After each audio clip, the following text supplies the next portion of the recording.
I'm about to go live. Rashid, keep the baby together, all right? I'm going live. I'll be there in an hour.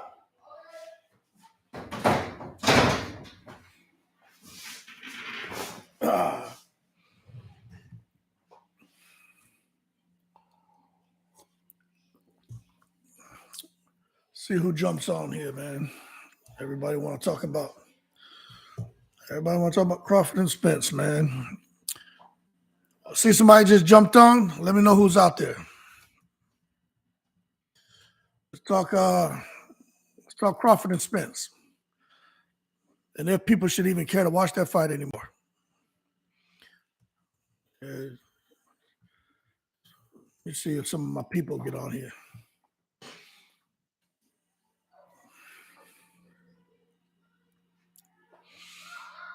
Mm-hmm.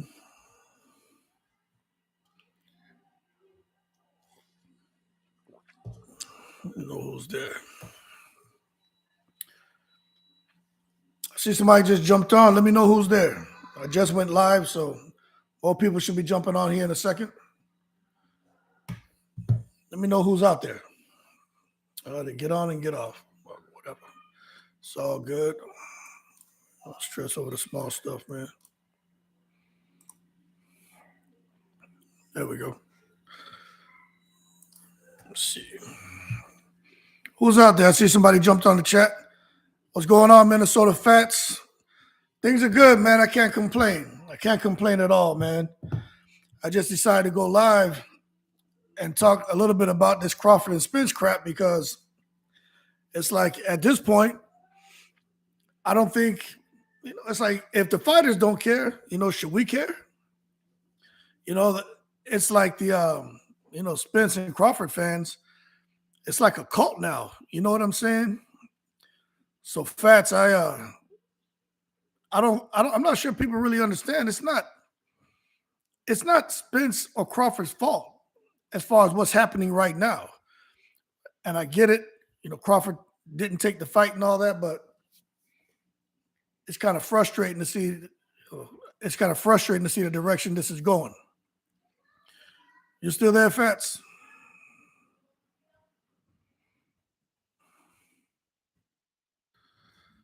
Sometimes there's a little bit of delay here. See if we get some more people in the chat. Has been too long, drawn out. What is it, 5 years? We've been talking about this fight. Yeah, man, it's crazy. It's crazy. I remember when they first started talking. Remember there's that video. Bob Arum is there. And, they're talking, and it looks like they're interested in making a fight. I know Spence wanted to fight Sean Porter first, pick up that belt. But, you fast forward probably about 3 years, and probably around 2021, they really started getting serious about the talks. And it's like, okay, here we go. But, what I really think is hurting those guys at this moment right now is when you come out, right, and you start saying you don't care to fight somebody, you don't need somebody, both of them feeling that their legacy is already cemented, and that's a turnoff. That's a red flag. And when you look at these sanctioning bodies, they want their belts defended. And they really created a bottleneck, man. A bad bottleneck in the welterweight division. A horrible bottleneck. The whole of 2022. There really wasn't much activity. And then you look at what happened there at the end, where, Crawford, for whatever reason, he pulls out negotiations. That didn't go over well with a lot of people. And all I'm gonna say is this: if the fly on the wall could talk, right? But you look, Crawford goes and fights Evanesian. Okay, he took the Evanesian fight. And again, I'm not pro Crawford or Spence, but he did what he thought was best for him. But look at what ended up happening. I mean, huge blowback as a result of him taking that fight. So now you're in a holding pattern. Now Spence has to fight Thurman. He doesn't want to fight him. So he has to fight him. Crawford is out here. He's just in the breeze, basically. Now he's contemplating possibly signing with De La Hoya. We know De La Hoya doesn't care about anyone but himself. I really think a lot of people disagree with me when I say this because I don't have any proof, right? But just looking at it and trying to understand that seismic shift across the welterweight division, I honestly believe those sanctioning bodies said, you know what? We're going to take control and we're going to come together. Now, I don't know this for a fact, but it just seems to me with the moves that are made and the fights that were put into place for the WBA, Stan Eunice and Ortiz, and you look at even Cody Crowley's fighting for a mandatory position for the WBC. You got Keith Thurman and Errol Spence fighting. You saw what just happened with Boots Ennis, right? He just won a little interim title by beating Chikadzian. Now he has a fight again for the IBF. So they're not even making it to where Boots Ennis would have an opportunity to even go right into the fight with Errol Spence or anyone. So to me, these sanctioning bodies have kind of locked. They've kind of locked down that WBC, WBA, and the IBF with all of the notable names, forcing Terrence Crawford to if he chooses not to fight Errol Spence and he wants to go fight pay-per-view, right? Who does he have to fight on pay-per-view? Everyone else is accounted for. Everyone, all the notable names are accounted for. In my opinion, Al Haymon needs to step away from boxing. He's detrimental to the sport. Hopefully Black Prime fills the void and does a better job, and we get the fights we want to see. I'm optimistic about that, but I'll also say this. There's a reason why Terrence Crawford, he went over there to have a sit-down with De La Hoya and Bernard Hopkins. Now, I'm going to tell you something. I'm not sure if you're aware of this. Manny Pacquiao was talking about fighting either Crawford or Spence. We know him and Spence won't fight. Like, we know I'm not saying Spence won't take the fight. I just think with PBC, Al Haymon and everything, and Pacquiao and the fact that Pacquiao has this lawsuit for $20 million that he's got to worry about, I don't think anybody wants to touch him, to be quite frank. But now you come and you look at Terrence Crawford. Him and Pacquiao, that's a fight that could have been made after Terrence Crawford's mandatory, because he has a mandatory coming up, which more than likely is going to be Rocha. But this is the thing people don't understand. BLK Prime, they didn't want to offer Pacquiao the kind of money that it would have taken to get Pacquiao in the ring, because Pacquiao was expecting for those guys to give him some kind of offer. Again, this is Manny Pacquiao. Manny Pacquiao is the guy with the big name, but that's not what happened. That's not what happened. They didn't offer him. They didn't give him the offer they wanted. So that showed me that BLK Prime, they're not willing to just give up a whole bunch of money to any fighter just because of the fighter's name. BLK Prime, they're not in this to lose money. And I think, and my understanding is Pacquiao, what he was hoping to get, he didn't get. He says the agent Crawford out, dirty tactics on Al's part. I'm not sure if it's all Al Haymon, because you look at the fighters and the fights that are being made. Some of those guys are Haymon fighters. Some of them are fighters from Oscar De La Hoya, Golden Boy. And when you look at that, I can't see them guys working together, at all. I don't see De La Hoya and Bob Arum working together to try to make any kind of fight. And then Boots isn't signed with either of those guys. So, him being pulled over, fighting for the IBF and getting the interim title, it just makes me wonder. I understand what you're saying about Al Haymon and, what control he does have when it comes to his fighters, right? Because we know he has some control over his fighters. And he can sit there and say, nope, we're gonna block Terrence Crawford from fighting any of you guys unless he fights Spence. But with the other fights that are being made, that's why I say I believe it's those key decision makers. I'm talking about from the networks to the cable systems to, in addition to the promoters. I honestly feel, and the sanctioning bodies, I honestly feel there have been talks about that, because Modern King Boxing, listening. Thank you, sir. Thanks for jumping in. I just did a video to kind of understand Because it's so easy to sit here and say bad things about Spence, bad things about Bud Crawford. That I think that the anger and the energy is being misdirected. I just did a video on the pay-per-view model and how that works. Now, when we sit here and watch these guys go out here and they talk about how much money they want and they want guarantees, right? And I, like most of you guys in the boxing community, I think we all believe, man. I used to fight too, you know what I mean? It doesn't matter if you sparred, fought as an amateur, if you fought as a pro, right? If you've gotten in that ring, you know that takes a lot. So in my opinion, these guys deserve guarantees. I enjoyed your last video, Unbiased Perspective. Thank you, sir. I appreciate it. These guys deserve a guarantee. But this is the problem. When we talk about the pay-per-view model, let's just, for simple numbers, right?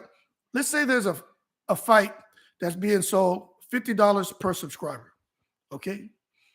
And they go on and they do, let's just say, let's just break down that $50. 10% of that 50 off the top goes to the network. So if it's Showtime, they get 10% off of that. So $5 is gone out of that 50. So what's left now is $22.50 to be broken up between the cable systems and the promoter. So $22.50 for the promoter out of 50, right? Now, when you take and you extrapolate that, let's say a million, if they do 1 million buys, okay? Let's just say $1 million. Let's just break down. Let's say if there's $1 million in pay-per-view sales, we know it'll be more, but let's just say $1 million. Hell, man, 500,000 of that is gone. A little bit more than 500,000 is gone. No, he doesn't get 20% from both fighters. This is how this breakdown works. Let's just focus on the 50. Let's just say $50, right? 10% off the top goes to, say, Showtime. Okay, so that's $5 gone. That leaves you at $45. Now $22.50 is split. So half of that 45, half goes to the promoter. All Al Heyman gets is $22.50 out of that $50. That's it. So now, if you look at it, say $100 million, right, in pay-per-view sales. Let's go with a bigger number. Yeah, let's say it's $100 million in pay-per-view sales. A little over 500 million of that is gone, because remember, 10% off the top goes to Showtime. And I'm glad you said that. Remember, 10% goes to Showtime, and then that 90% is split up. 45% to the cable system, 45% to the promoter. So when we sit here and we're like, man, these guys like Gervonta Davis and these guys, the man doing 18 million, 20 million in pay-per-view sales or whatever number, because those numbers are all over the place. But let's just look. When we see that there were so many pay-per-views sold and the total revenue, let's say, is 20 million, the fighters aren't getting that. And see, that's why I wanted to do this video, because we all get angry, man. We get frustrated, like, man, why aren't they fighting? But you talk about here about the guarantees and the slave wages. That's why I did that video where it's called fighters are being paid on a curb. They're being paid on a curb. Because remember, no one's getting a $15 million guarantee. No one's getting a $15 million guarantee like how Miguel Cotto was getting when he went over to Rock Nation. Nobody's getting no bit 25, 50, $100 million guarantee like Floyd. Those days are over. Now, even those days are when those guys first signed with Al Heyman and some of these other promoters, but especially Al Heyman, there was a lot of money these guys were getting paid. Even look at what's going on over there with DAZN. Y'all remember when Eddie Hearn swooped in and had all this money? He was picking up C+, B-level fighters, but at the end of the day, he was paying these guys a couple $1 million a fight. Jesse Vargas, the guy, Tevin Farmer, right? Andre, what's his name? The tough guy from Philly, Rosado. These guys are out here getting paid real money. But the money's drying up, man. The illegal streams, people watching it on on those Facebook posts and streams. Everybody has a fire stick. Let's just be real. Everybody has a fire stick. It's so bad. You figure you look at Deontay Wilder and Fury. I think it's like $2 billion or $20 billion in lost revenue because of how many people actually illegally streamed that fight. So come back to you talking about the slave wages, right? You're spot on. That's why they're giving these guys $500,000 guarantee. I picked up on that immediately. $1 million guarantee, $1.5 million. Maybe you're lucky you get $2 million. And I was like, what the heck? Why are they comfortable with only giving somebody $500,000? That's why I said, okay, let me do my due diligence to understand this breakdown. Because Crawford and Spence, only the fly on the wall knows what happened there. We can all say, oh, it's Crawford. Oh, no, it's Spence. Oh, it's Heyman. Look, only the fly on the wall knows. But what we do know is Crawford chose to walk on. Whether he was still dealing with BLK Prime and talking to them before he even came over there with Al Heyman, he had several pokers in the fire. Let's forget about that. What we do know is this, that there was a huge issue with guarantees. And there was a huge issue trying to understand the back end. But that pay-per-view, this whole thing about pay-per-view and thinking, I'm a pay-per-view star now. If you listen to Rolly Romero, that's not enough money to pay these fighters the kind of money that they want because it's just not there, man. Do you know what? I'm going to say something, then I'm going to get to these comments, right? Do you guys know what the promoters and what boxing is trying to do right now with pay-per-views? I'm going to tell you what they're trying to do. I don't think they can make this happen because this topic came up like 10 years ago. What they're trying to do, and see, nobody's talking about this because they ain't doing the research. They just want to keep talking and point fingers at Spence and Crawford. That's corny to me. What they're trying to do, now, a lot of you out there, if there's a big boxing match coming on, we'll have a fight party, right? Shit, the more people we can get to the house, the better. It's not many of us who will just order a fight and then we're there watching it by ourselves. What these promoters have realized is that when you have a pay-per-view sale, that goes to, they're thinking it's one subscriber, right? But in essence, when people have fight parties, they may pay one sale or that $50 for that one event, but it'd be like 50 people at the house watching it. So they figure they're missing out on 49 sales. You guys following the simple math? 50 people at the party watching this fight, but they're only one person paid for it. We're missing out on 49 sales. So what they're trying to do is say, how can we recover going forward to make sure if there's 50 people who watch a fight, all 50 of them pay us? These guys are talking about going exclusively to theaters. Man, come on. Could you imagine if they went exclusively to movie theaters?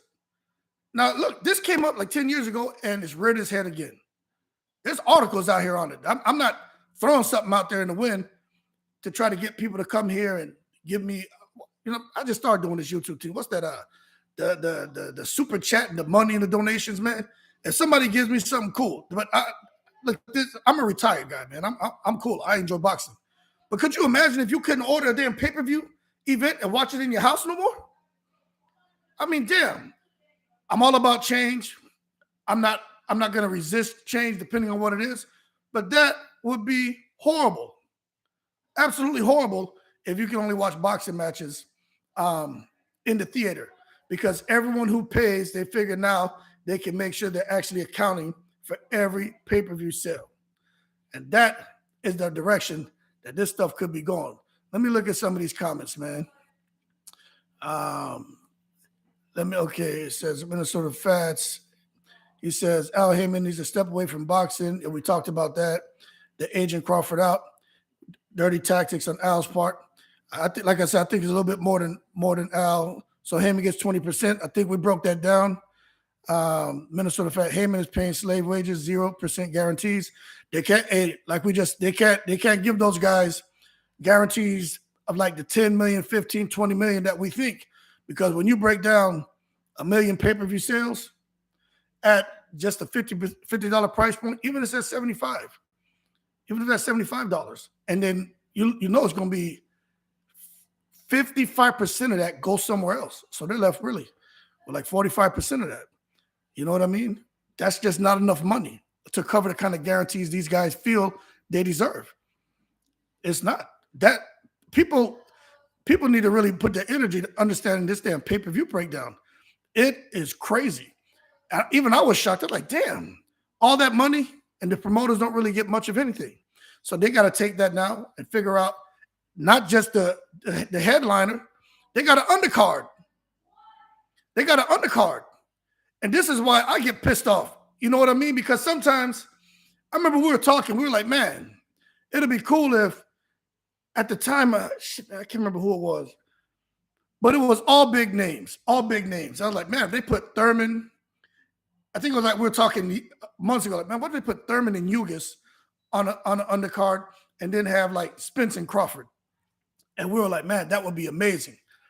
But once you understand this pay-per-view model, you know there's no way in the world they can put elite fighters who've been on pay-per-view and put them down in the undercard to support the main event to attract buyers when they're going to want the kind of money that they just can't pay them. They just can't. And that's why pay-per-view is important. But, man, the illegal streams and everything, it's killing it. And that's why when they talk about guarantees, they don't want to give guarantees. And if they do, it's what we've been seeing, 500,000, 1 million. And then to me, it's also a little bit of manipulation. Because let's say you give me a $1 million guarantee, right? You Al Heyman, I'm the fighter. And I'm like, hey, man, look, Al, can I get a $5 million guarantee, 6, 7, whatever? That's what I've been used to getting. And all of a sudden it's like, nah, we can't give you that. But this is, and you give me an explanation about why. But you spin it in a way, say, look, I can guarantee I'll give you 1 million, right? A $1 million guarantee. And then we'll give you whatever in pay-per-view sales. You know, you always hear them, a fighter gets 60% of pay-per-view sales. That's not 60% of that whole thing, is my understanding. That's 60% of what is left there for the promoter. Because remember, the network, the cable company, they get their money.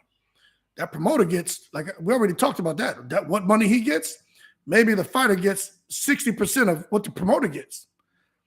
But again, there's so many different articles on this. I just kind of try to pull the similarities, because it's hard to believe this crap that you read, right? But I try to pull the similarities across those multiple articles.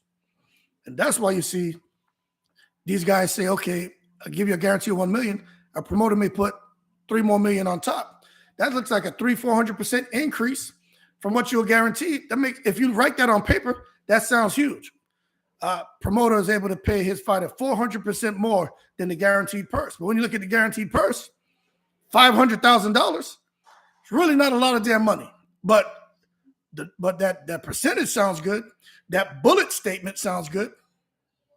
And that's what's going on. So, yeah, that compared to what fighters were getting in the past, it's horrible. And even now, that's why Deontay Wilder and what's his name? Adrian Broner's talking about it. Adrian Broner said, look, guys didn't want to pay him. They said if you're going to fight and you want the kind of money you were getting, they wanted him in with a killer. And Adrian Broner's like, nah, y'all not going to do that to me. Deontay Wilder just did an interview with ES News. You know, Deontay Wilder is out here talking in code these days. I love Deontay Wilder, man. I love what he represents, what he came in the sport to do. I don't care about all the controversy with him and Tyson Fury. Just the fact this man came here to support his daughter, that's it. That's all I need to know. I don't have to like everything about what he does and says, but that alone, that's it for me. But he even said fighters aren't getting paid. They have to wait a long time to get their money. Makes you wonder, man. Now, I don't know this, but I'm a thinking man, you know? And I said, if I'm PBC and I'm Al Heyman and I have these huge names on my roster, why is it that I have to wait, like Adrian Broner said, 4, 5, 6 months or more to get my money? And I'm sitting here thinking, it's like floating a check. Are they saying, okay, we're going to wait to the next pay-per-view fight because maybe they didn't make what they hoped to make on that fight for that specific fighter, and they're waiting until they have another event. So whatever little bit of money is made from that, then now they can back pay this person who didn't get their money. And then they just repeat that cycle. Now, I don't know that, but it makes sense to me.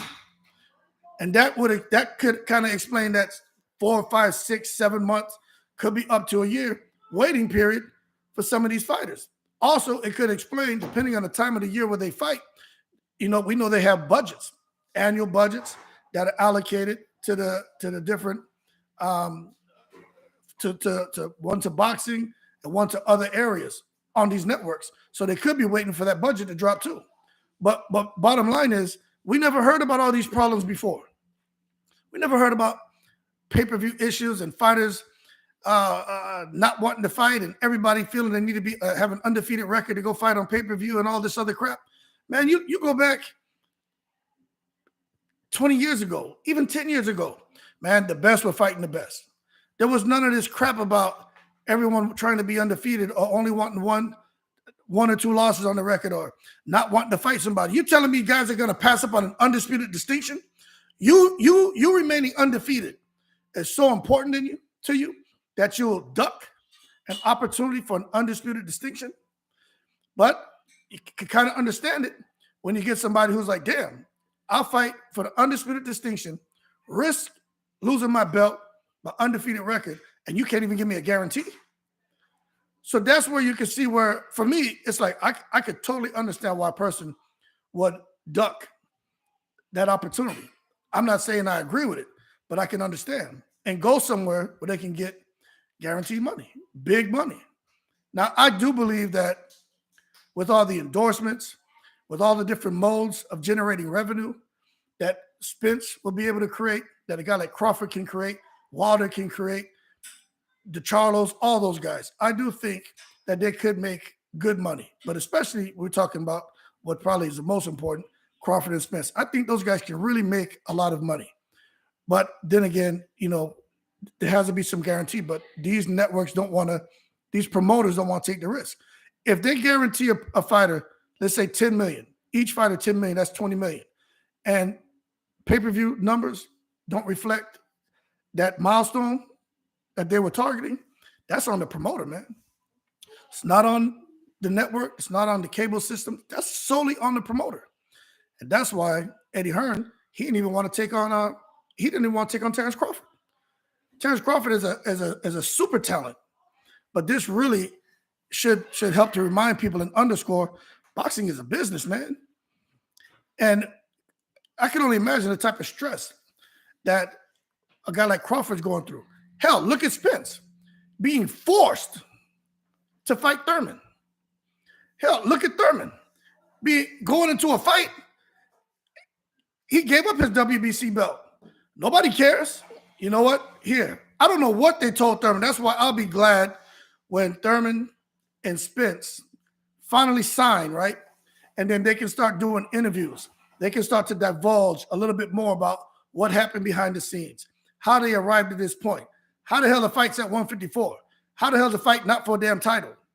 What is it that they told you all that made y'all say, okay, no problem? See, that's what I can't understand. I can kind of understand Spence feeling like his hands are tied because he has all those damn belts. And the WBC belt, WBC does some funky stuff, man. They kind of bully these other sanctioning bodies around. I'm going to tell you why I say that here in a second. But for a guy like Keith Thurman, why would you come back and fight at 154 and there's no possibility of you getting a belt? Like what would be the purpose? So again, frustrating. Now when we talk about the WBC, hey, those guys will block an undisputed fight. So you look at what's going on right now, they're blocking what's going on at 175 with Bertabiev and Bivol. They're blocking at pushing Caleb Smith. So when we just understand the power these sanctioning bodies have, and we pull it back to what we're looking at with Crawford and Spence, you better believe there's things that happen behind the scenes we're not aware of that probably create a lot of stress for those guys. And I think the worst thing for Crawford to do, if Crawford really wants to fight a guy like Spence, don't go to De La Hoya. I don't have nothing negative to say about De La Hoya, but I'll tell you this: De La Hoya is not the man. He's not the go-to guy to make a damn fight with Spence. Why go to De La Hoya? Shit, Crawford doesn't even have to sign with Al Heyman. He doesn't need to sign with anyone. The framework is in place. All Crawford has to do is pull the trigger, get his team, because I know he has lawyers, he has a team, and himself, and just Start the conversations now. What are we waiting on? That's all I'm saying. It doesn't hurt to just have a conversation. It doesn't hurt if you have a confrontation, because confrontation isn't always bad. This is the time to have that conversation. If it turns a little ugly, at least let it happen right now. Don't let it happen during the negotiation period. That little small window they gave you is 60 days. We know 30 days, 30 out of those 60 days are going to be wasted on, there's going to be dead spots, communication. Any of you guys out here who call somebody or text somebody, or if you're working out there as a professional, texting, communication, that holding pattern is a killer. Could you imagine trying to work negotiations for a contract, for a fight that could involve huge money, and every two champions and both kind of have their needs and what they feel they want? You got to go through that with a fine-tooth comb. You can't make me believe 60 days is enough time. And that's why I've always said I feel the sanctioning bodies as of right now, I feel they're just like the fighters are frustrated, the fighters are tired. I think the sanctioning bodies are as well. I think they're like, man, forget all this crap. Y'all don't want to make the fight? This is what we're going to do. Start pushing fights for the IBF. WBA pushing fights there. WBC pushing fights there. Only one in the breeze is Crawford. Because I think there's a lot of resentment towards him for not making that Spence fight. But I don't blame him. But he needs to get away from De La Hoya. If he's going to do it, he needs to start the talks now. That way when Thurman and Spence do fight, and Spence, in my opinion, he should beat him. But that's not an easy fight. I don't care what anyone says. Thurman's in activity. That is not an easy fight for no damn Earl Spence. I don't care what you say. Because the best fighter doesn't win the fight. It's the fighter, it's the boxer who fights the best on that night. And Keith Thurman may have enough in him to fight the best on that night and pull off the upset. I'm not saying he's going to do it, but I think he has enough in him to make it interesting. But we know Earl Spence has shown, no matter what this man goes through, when he decides he wants to go into a fight, he doesn't go half-hearted. He doesn't make excuses. Because when he came back after his accident, and I saw what he did to Danny Garcia, I said, this man's not human. I'm going to be honest with you. I said, for him to come back and do what he did, he's not human. And we know as the rounds progress, he becomes stronger. So I think in an ideal setting with the right people, see, this is the other thing. They got to have the right people there to help advance negotiations. They should already have somewhat of an agreement in place. So when Spence and Thurman fight, and Spence beats Thurman, Crawford can get in the ring. They can announce the fight to the world. But it just doesn't look like it's going to go that direction. And this thing about De La Hoya, look, he's out for himself. He wants Crawford to fight Rocha, which he may have to fight Rocha anyway. The way it's looking, Rocha's the number 3 in the WBO. Ortiz, we already know he's committed to Stan Eunice. Thurman, he's committed over there to Spence. After that is Rocha. There's nothing else. I mean, they want to go after that to the number 4. I mean, look, then you're looking at Blair Cobb. So when De La Hoya's talking about, yeah, we'll work out a multi-fight deal, like 3 fights for Terrence Crawford. Let me tell y'all what those 3 fights are. It'll be Rocha first.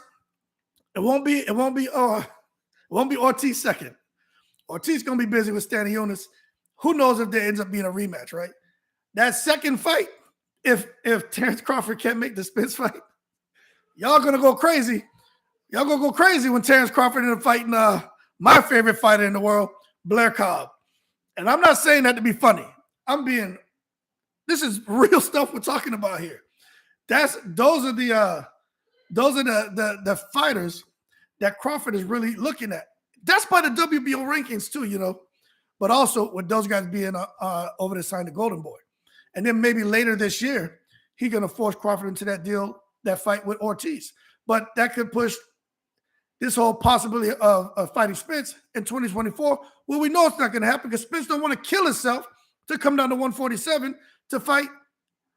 Don't take this wrong when I say this, but I'll just say anyone other than Crawford. I'm not going to use the adjective I was going to use because I don't want to disrespect no one. But that's what it is. And that's really what we're looking at. Let me get to some of these comments. Minnesota Fats. Hearn gets you that Saudi money. Yeah, Hearn just signed an agreement with tourism and culture in Abu Dhabi. Hearn just signed some agreement over there in Australia as well. So as much as we don't like Fast Eddie, I don't like the shady stuff he did with Conor Ben, but we all know Eddie Hearn, he's all about himself. It is what it is with Eddie Hearn. But he has some positive qualities. But I just think Eddie Hearn may not be the go-to guy either, because Hearn he kind of spoke bad about Terrence Crawford too. You know what I'm saying? So why go somewhere if you're not going to sit there, man, and respect me, man? I'm not going to force. I'm not going to chase friends. You know what I'm saying? I'm not going to force something. If you don't want me to be around you, or you want to speak negatively about me, I'm not going to go chase behind you. Why go there with someone who doesn't have anything positive to say? Isn't that what Crawford just went through with Bob Arum? Bob Arum said he was hemorrhaging money. He said he could have bought a house in Calabasas with all the money he wasted on Crawford or spent on Crawford. But this is the other thing. We just talked about guarantees. In the contracts, smart on Bud's part, there were guarantees. That's what Bob Arum was pissed off about. There were guarantees in the contract. So there's a certain amount of money Crawford was guaranteed. You can't just decide you don't want to pay him because of this whack pay-per-view model where you're getting 45% of it because of the cable network, and then the Showtime or the HBO or Top, however they got it worked over at Top Rank and ESPN Plus and all that crap. You can't get frustrated now because, damn, we didn't get the return on our investment that we were hoping for, and we're going to blame him because he didn't self-promote like what we thought. That doesn't matter. What matters in the court of law is the black and white, that explicit wording. And if the contract says this is what you got to pay him, you got to pay him. But that's why Bob Arum just said, he's out of here. And he said he's hard to work with. So he kind of hurt Crawford's marketability, but it is what it is at this point. Martin King Boxing, the promotion making way more than the actual boxer. Hell yeah, depending on whatever they work out with the boxer, as far as what percentage they're going to give the boxer, and just how much these pay-per-view sales do. That's why people talk about Al Heyman. Y'all know before Al Heyman came to boxing, when people talk about Al Heyman and it's a possibility that PBC is losing money and they're going belly up. How? We're talking about Al Heyman here. Y'all know this man promoting Michael Jackson concerts and all these other big name concerts for years before he came over into boxing. You don't think Al Heyman don't have a damn gazillion dollars? This man worried about losing 10 to 20 million? I'm not saying he wants to, but come on, let's not take it to the stupid now. You got to understand what we're talking about. Al Heyman just didn't come into boxing and take out a loan from somewhere and decide he's gonna try to get into promoting fights. That man has a promoter's mind. He's an intelligent man. The man graduated from Harvard.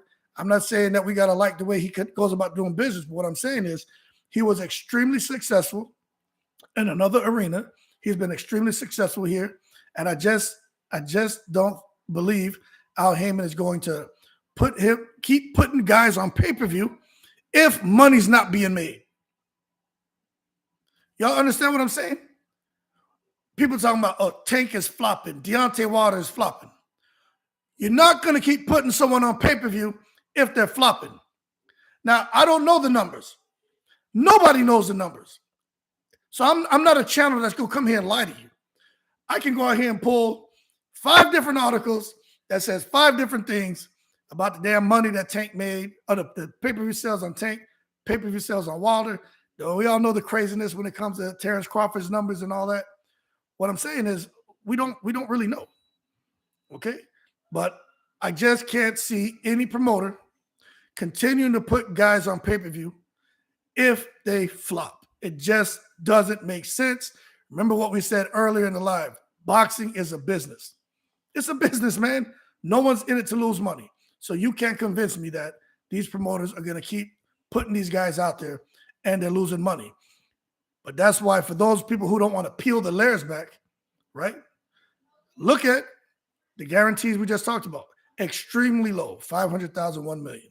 They do it that way to make sure that they can make a profit or a minimum break even. But yeah, I think the promoters, if those numbers line up right, I think they can make money hand over fist. Absolutely. Absolutely. And if they got a really elite fighter like a Gervonta Davis, he may get more than the other guys because you don't want to end up losing him. That's why Eddie Hearn is doing what he's doing out there with that DAZN money. He's contributed over $2 billion into $6 billion in debt that DAZN has. But I think he overpaid all those fighters, but especially AJ, Canelo, Triple G. He get Triple G was way overpaid, but it is what it is.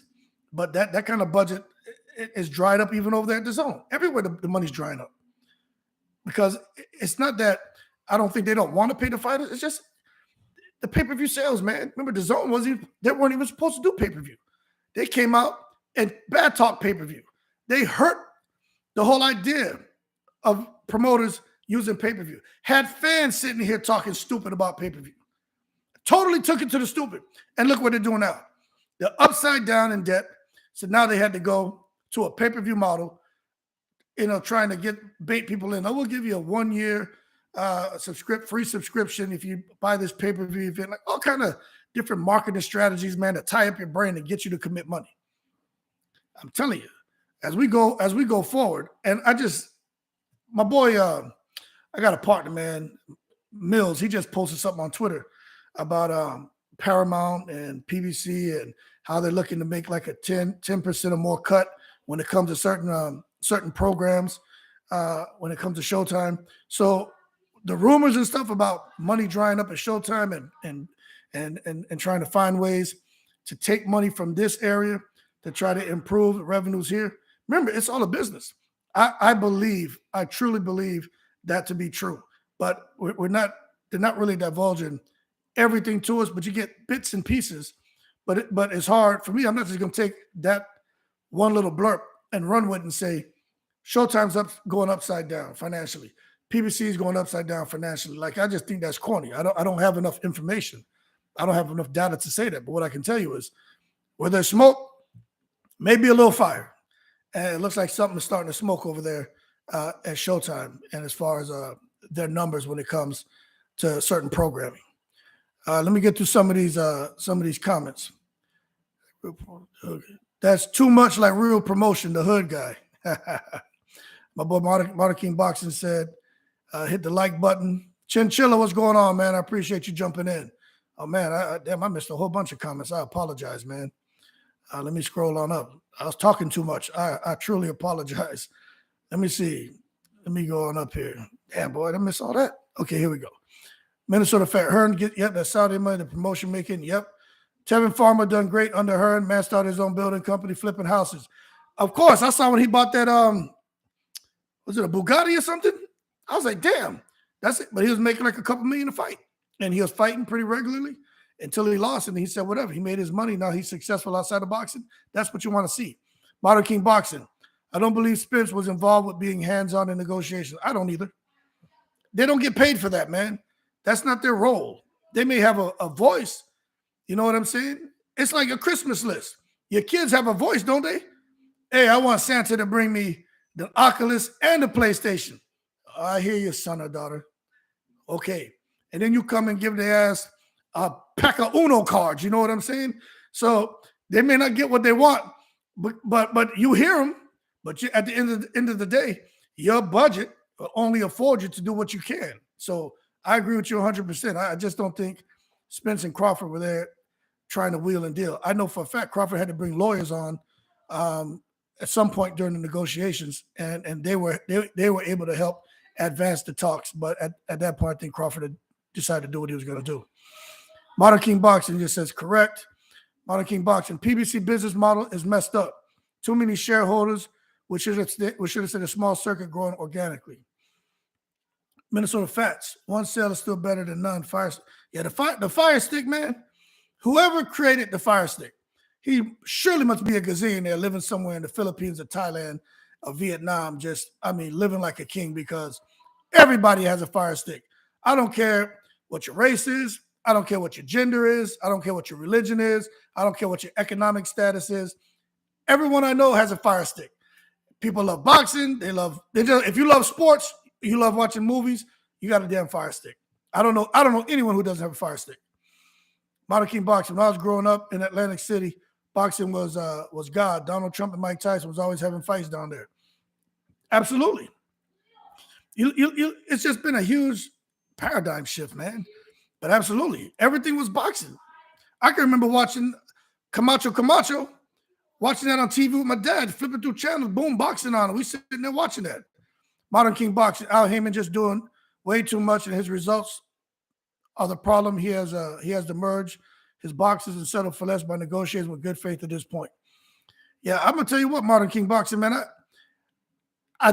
This is what I think, because I don't know all the specifics as far as how Al Heyman is doing business, but we need more guys to talk like Adrian Broner, because Adrian Broner gave us a peek behind the tent flaps as to some of the stuff that goes on over there.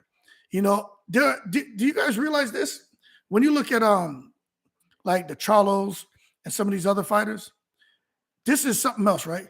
The active fighter is the backbone of boxing.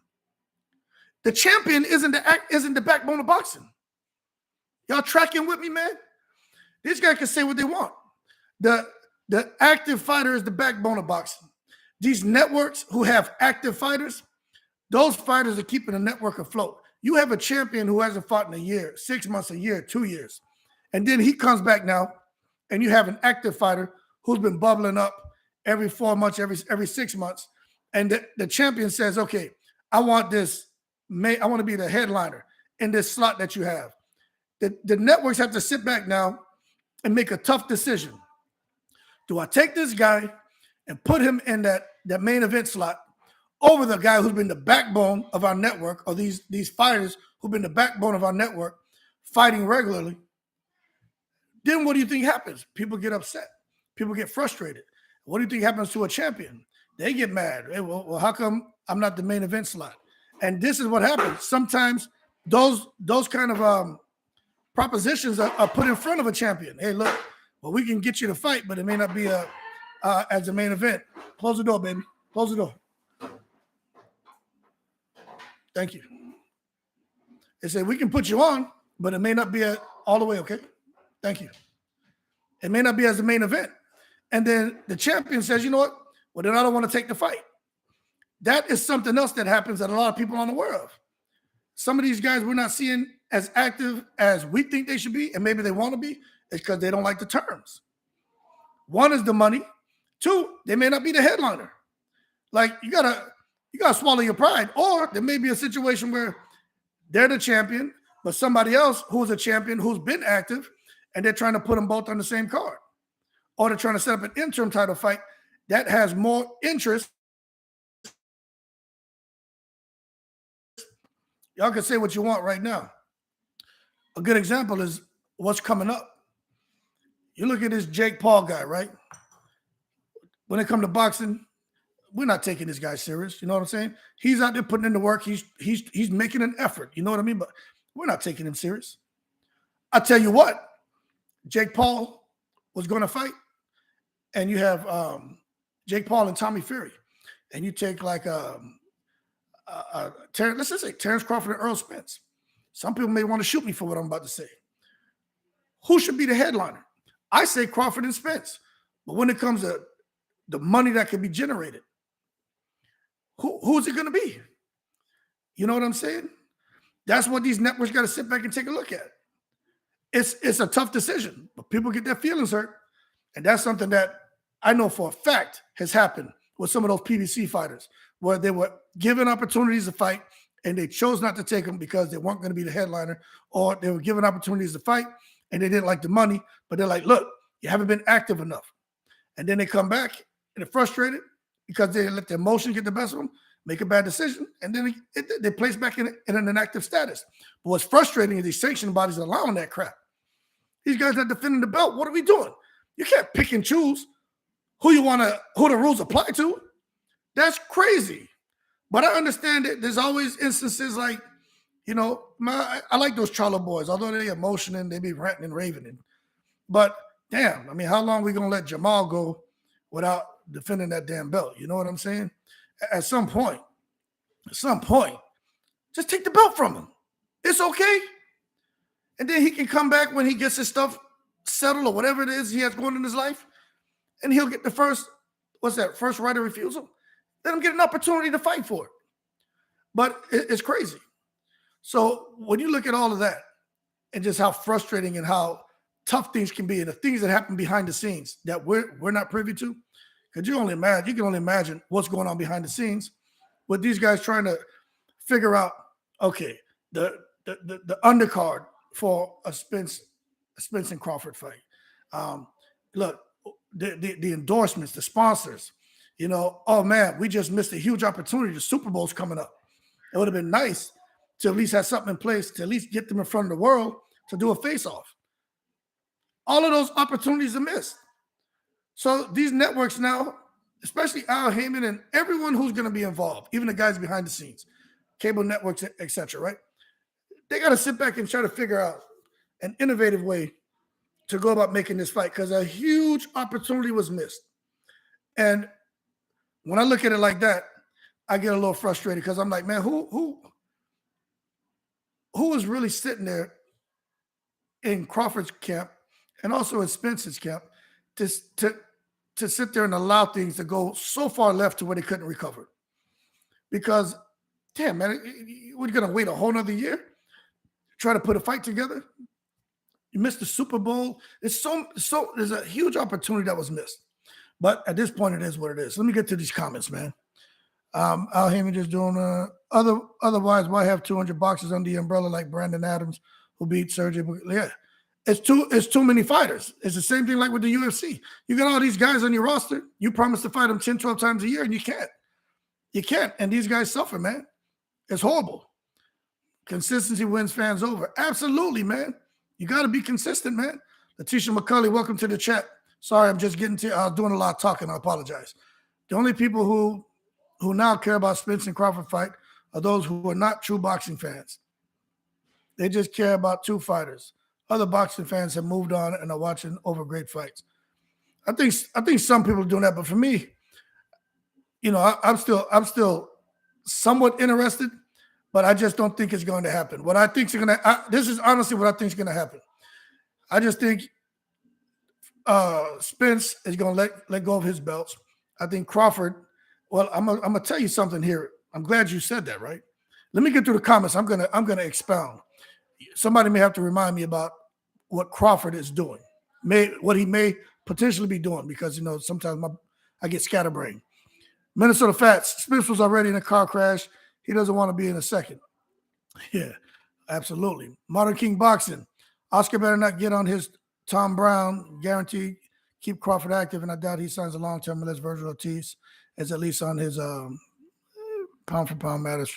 Yeah, I know for a fact he's trying to put Ortiz there, but I think if De La Hoya gets Terrence Crawford over the Golden Boy, he's going to have him fight Rocha, which he may have to anyway. But then I truly think he's going to throw Blair Cobb on him.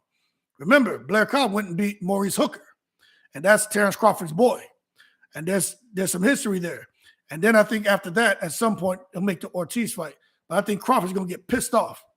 And he may meet De La Hoya in an alley like he did Kenny Toothpick Joe Jackson Porter when he was a young boy out there fighting out there in them amateurs overseas. He may want to fight, square up on De La Hoya because he's feeling like he got the okie doke. And, with a guy like De La Hoya, he's going to do and say what he wants. Look, De La Hoya is bipolar, man. One day he's hot, one day he's cold. I wouldn't trust De La Hoya with anything. This same man that dressed up in all that craziness, looking crazy with them fishnets, now he taking pictures with his girlfriend, and she doing his interviews for him. He in his jockey shorts. Man, come on, man. That's just De La Hoya is just not. He's just not the go-to guy. But if he's gonna give Terrence Crawford some crazy guarantee for 3 fights, $15 million a fight, kind of hard to argue with Terrence Crawford not going over there. I'm just saying. I'm not saying that's the deal in place. But what I'm saying is, sometimes, especially right now, people not being able to make that kind of money, he may have to do what he has to do, and then take that money and get the hell out of there and go find a way to get money from someone else. Just keep doing what's best for him. Letitia says the UK, for example, has great fights going on the next 3 months alone. Yeah, the UK does have a lot of good stuff going on, man. Their fighters are really bubbling up. Especially you look at the UK fighters in that 175-pound division. As far as the ring rankings, man, like 7 of them are from the UK. Modern King Boxing, not Letitia. I'm over it, but slandering a boxer's name and also ranking system keeps us vigilant. True. Modern King Boxing, True Media. Yep. Chinchilla. What's up, champ? What's going on, Chin? I just can't care about Spence Crawford anymore. Learn my lesson with Floyd Pack. Absolutely. It's like they're following that blueprint. But what they don't realize is we're not in that era anymore. You want to how you just can't. You got to strike while the iron's hot now. You just can't keep pushing the damn fights back. This isn't where we're at. Anything can happen. Anything can happen. We look at what's going on right now. Both fighters are still healthy. We know Spence dodged a bullet with that car accident the other day, but now there's money issues. There's pay-per-view issues. And I don't think it's going to get any better. So, yeah, I agree. What happened with Floyd and Pac, it's kind of what's going on now. Circumstances a little bit different, but waiting too long to make a fight.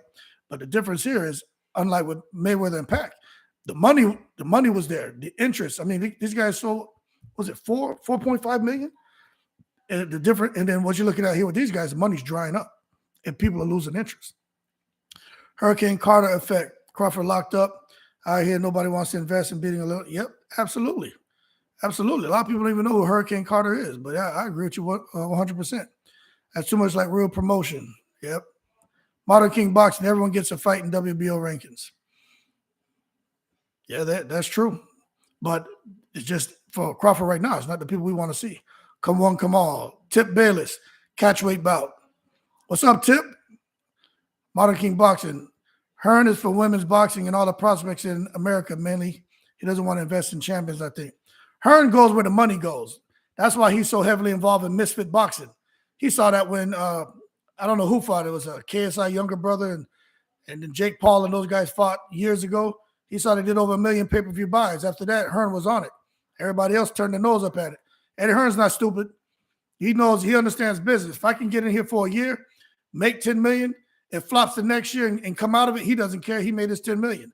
So Hearn isn't looking at longevity of most things. His matchroom, yeah, because that's Daddy's. Daddy gave that to him. But all this other stuff he gets in, he's not looking at long term. He's looking to get in there, make as much money as possible, and bounce before it cools off. Modern King Boxing. At the end of the day, promotion should be on Bob. Yeah, I agree. Bob had no right to put all that on Crawford, man. Yep, but the active fighter not fighting his competitors. Yep. Well, yeah, that's true too. For some of these guys, that's true too. Young Elder, how is Berta doing this at 38 years old? Man, I don't know, man. I need to find out what that man's drinking. I'm over here drinking, this damn Korean coffee I got put on when I was living in Korea.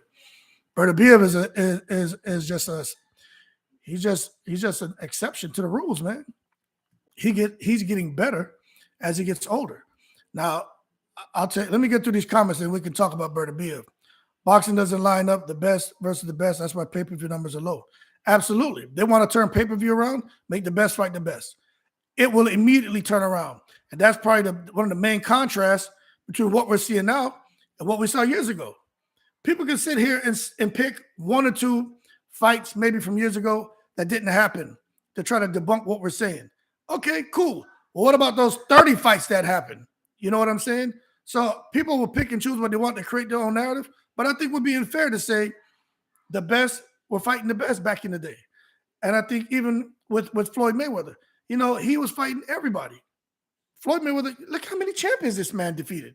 He's the only boxer to do that. So, again, I think if we get back to the best fighting the best, no doubt about that, I think pay-per-view sales will increase. Too many belts, also one belt each weight class, force the champions to fight the number one contender. Simple, yeah. There are too many belts, man. Letitia comment, revisited the hood champion. Modern King Boxing, welcome to Boxing Talk. Yeah, man, we talk over here. We're not about all that drama, man. No insults, no cussing. I'm not going to lie. I'm not going to be here playing on my cell phone, talking to my family. I mean, you guys take time out to come to watch my channel. I think I owe you guys, out of respect, to let's have a healthy dialogue. We're not going to agree, but I'm not going to call you dumb and stupid and talk about who did and didn't go to college like I see on some of these other channels. That annoys me. That's why I don't watch them, man.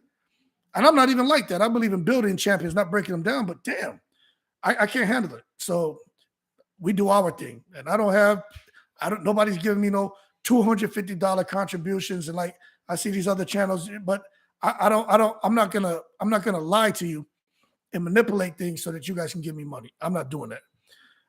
But Berta Biev, okay, back in the day, Michael Moore versus Big George Foreman. And George, he hit him with that simple combination twice. That first right hand put him out, and he was in La La Land. He got hit again. It is what it is. Big fight. But Berta Biev, Have to go here, Hood Champion. Catch you on another. Yeah, you too. All right, Minnesota Fats. Take care, man. But when it comes to Bertabiev, man, I think Bertabiev beats everybody at 175 except for Bivol. I don't think Bertabiev will beat Bivol. I just don't think so. Modern King, yeah, it's all gossip, man. We're talking, real stuff. We may give our opinions, but look at the array of things, the different topics we've covered, man.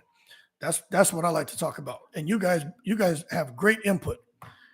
Yep, absolutely. But hey, Bertabiev, I don't think Bertabiev beats Bivol at all. I don't think he beats him, but I'm gonna tell you this: they're not gonna make that Bertabiev and Bivol fight. Bob Arum's already blocking the fight, so you got the WBC blocking Bivol and Bertabiev. They're blocking it right now because they're forcing Caleb Smith on Bertabiev. Bertabiev should beat him, but then after that, he wants to go fight. What's his name? Bivol. Bob Arum's blocking it now because he's saying in order for Bertabiev and Bivol to fight, they have to give the rights for the fight to ESPN Plus. If not, the fight probably can't happen. That's foul. They don't want to come together and make it a win-win and collaborate and compromise. No. Bob Arum's already saying, nah, man, we're not going to do it. And you know what Bob Arum has already thrown that out there now, like 8 months before the fight will probably even happen? It's because Bob Arum knows how special Bivol is.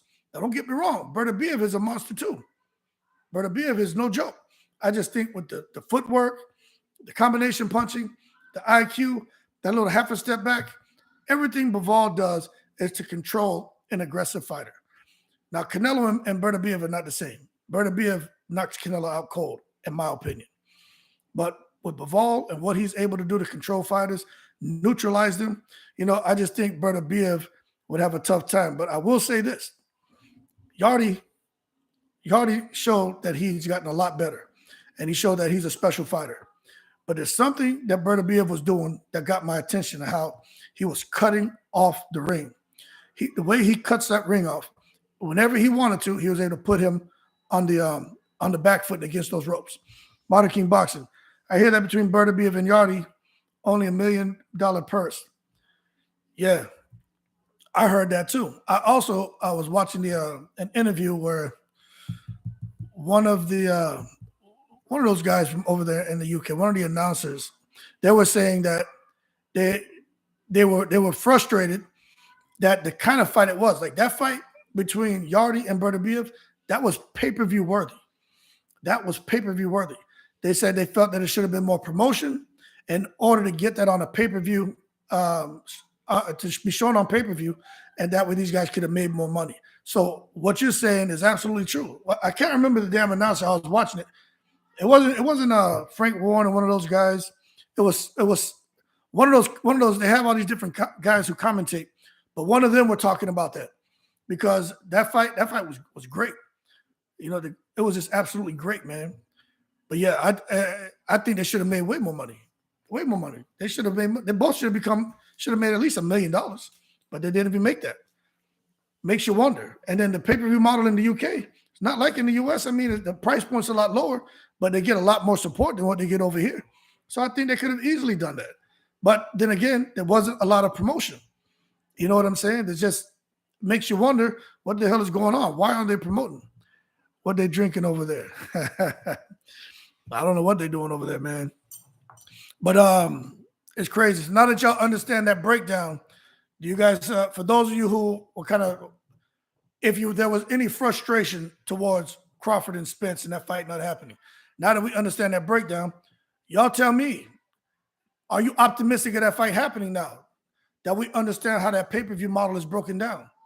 Now, again, I think I'm giving you guys the 90% solution as far, there may be some nuances there that someone else may know a little bit more about, but from what I could piece together, the most important part is that the total revenue, 5% off the top, goes to whatever network is airing the fight.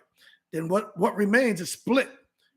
50, half of that goes to the promoter, the other half goes to the cable network. And that is what people don't understand.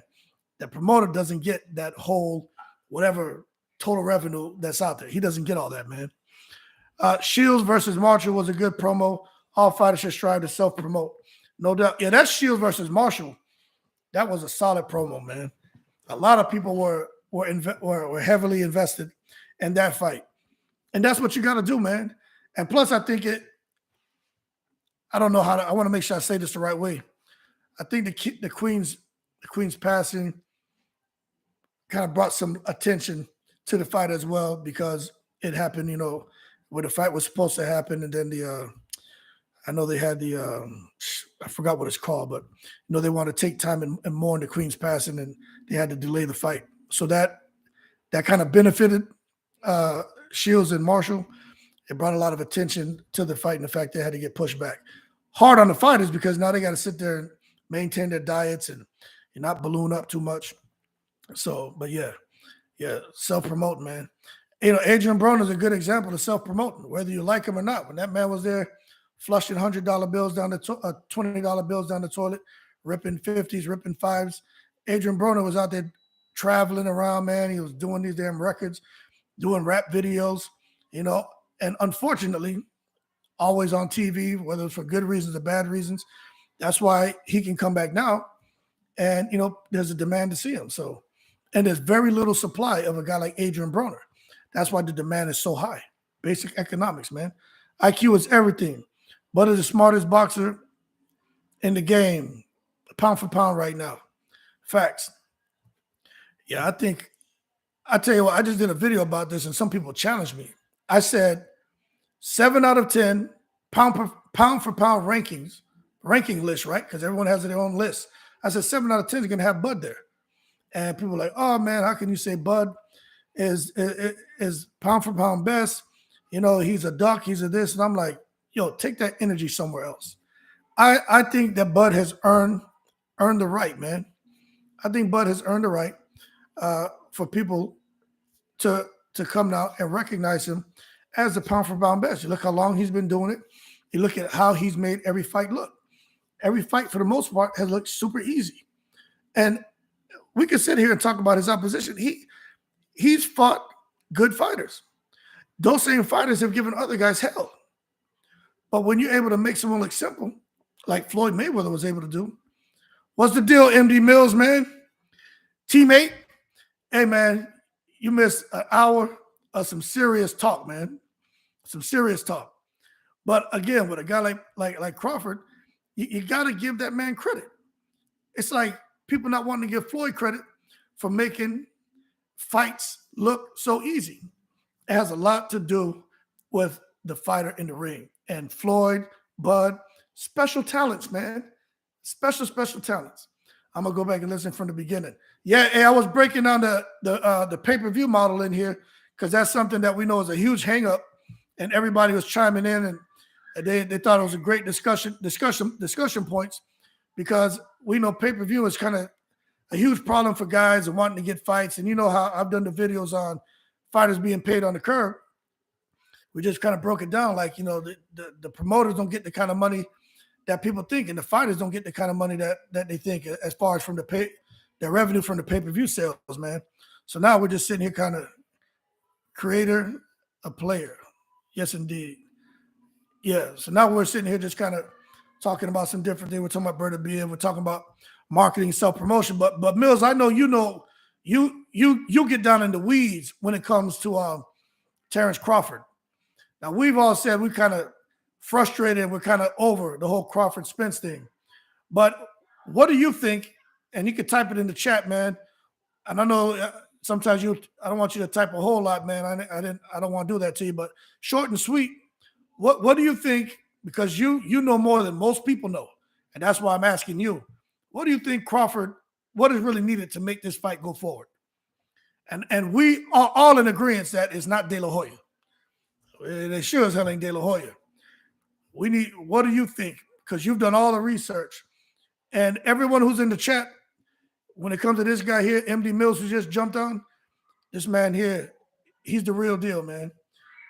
Just like you guys know boxing, he knows boxing. But he's really analyzed everything with Bud Crawford, following his career, and he actually is able to peel the layers back, and he gets information that we're not privy to. So whatever he says, I would take that and run with that more than I would with anyone else out here, because he's really on top of it, man. Al Heyman says, no way. I'm getting my full Monty Python off this fight, but Stalin hurts both pay-per-views ultimately. Yeah, I think in today's day and age, I think it definitely does. I think it definitely does hurt. I think it hurts the pay-per-view because we become. Let me check some real quick. We've kind of become okay, there it goes. All right, now I can see myself on here. Pause that. But yeah, people want it now. Nobody wants to wait. People want it now. The demand isn't going to grow. The appetite for it, I think we've all kind of just frustrated. We're frustrated, man. That appetite, man, we're satisfying our hunger for big fights with these other fights. You know what I'm saying? That's what's going on. That's exactly what's going on. People, they still have an appetite, but they're going to satisfy their appetite with something else, man. Modern King Boxing, yeah, respect. But they got to figure it out. You look at what they're doing to this guy, Boots Ennis. Everybody wants to see Crawford and Boots Ennis fight. I personally think, and I always say this, I get flack. I think the sanctioning bodies want Spence and Crawford out of the 147-pound division. How can Ennis go and pick up an interim title and have to come and fight again against Villa now? You know what I mean? He just picked up an interim title. Hell, let him be free. He got to wait to fight Spence anyway. That's not happening anytime soon. Let him fight Crawford. But no, they won't let that happen. So when you see moves like that happening to me, unless someone can really peel the layers back, but just me being on the outside looking in, it makes me wonder, what the hell is really going on? That was my saying when I got locked up. I wrote a poem saying everybody wants everything instantly. Yeah, man. Everybody wants that, man. Instant gratification. You know what I'm saying? And you got to earn it. Nobody really want. And then these other people, they just don't want to earn things, man. But yeah, the boxing community want to see the fights. But again, this is a new year. So I honestly feel, I know for a fact they have budgets. And I'm going to tell you from my experience, right? Yeah, what's up, Chicken Talk? Yeah, we were just saying that, man. We talked about a whole lot, man. Not just about the fight and what's going on. We talked about how pay-per-view is affecting boxing, and that pay-per-view breakdown, and the fact that these guys aren't getting guarantees, or if they are, how come they're getting such small guarantees? So we covered a whole lot. But yeah, I think that's kind of what we all feel right now, man. That whole thing is dead. And going forward, we're not really sure if it's even gonna come around, man. The whole thing is dead. I was saying something just now. I forgot what the hell I was about to say. We're talking about something, man. I lost my damn train of thought. People were giving me flack about something, man. Oh, we're talking about Boots Ennis. They're making this man, he just won an interim title. They're making him fight again. Why not just let Crawford and Boots Ennis fight? But you know what? There's got to be a reason. And I don't think the reason is good enough. So now Crawford is out here and just kind of in the breeze. But yeah, they have to want the fight. The bottom line is the A-Sides team doesn't envision this fight being as big as we all think it is and are acting accordingly. Absolutely. We were just talking about that. Guys want huge money as a guarantee. We're just breaking the numbers down.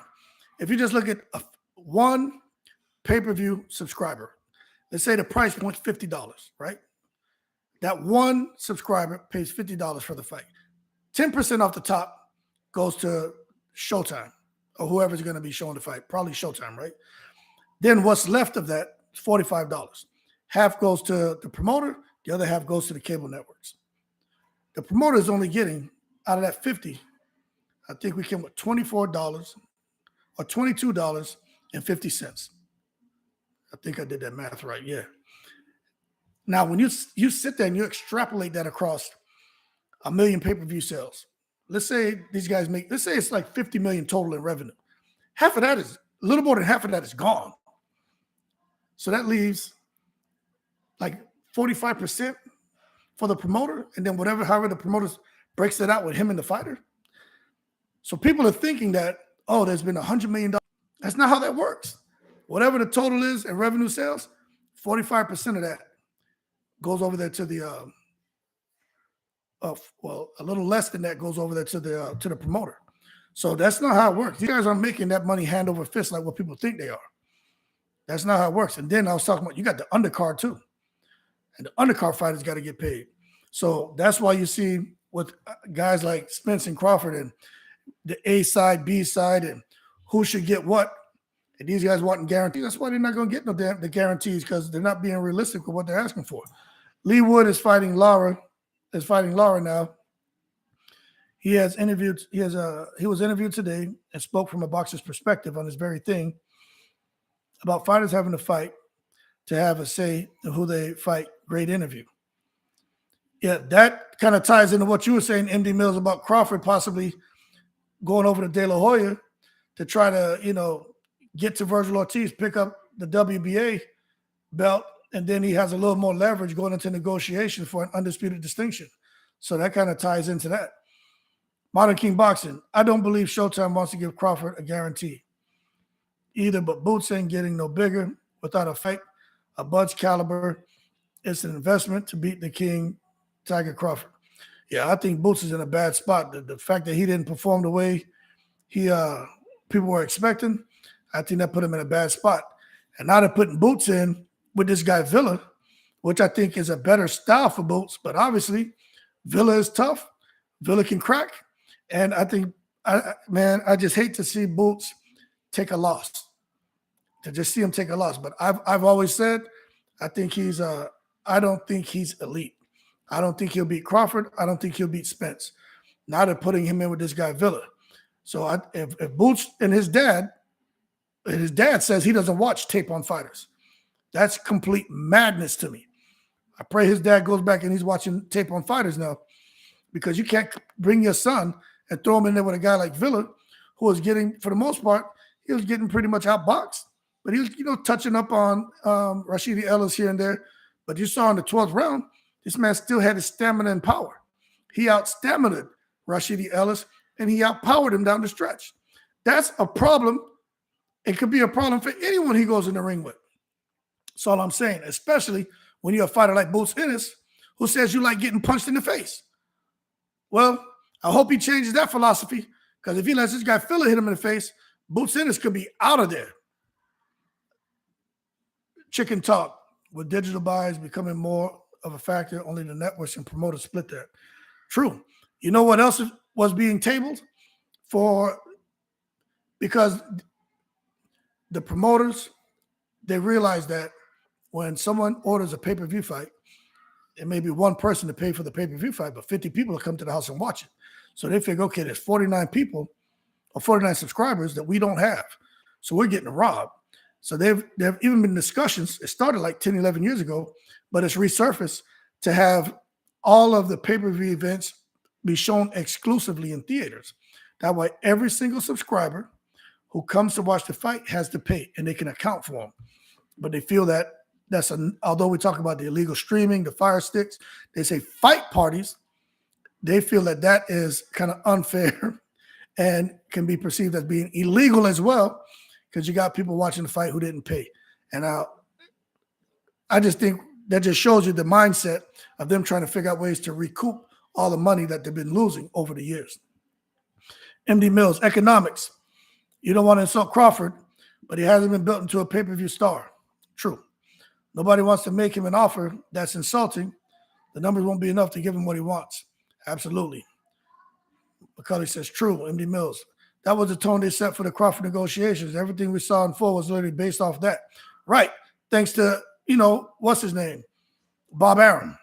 Bob Arum, man, put him in a bad spot. But, it's like we said earlier, you can't just totally blame Crawford, for not being a pay-per-view star. But at the end of the day, if people want the money that Mayweather was getting, well, you know what?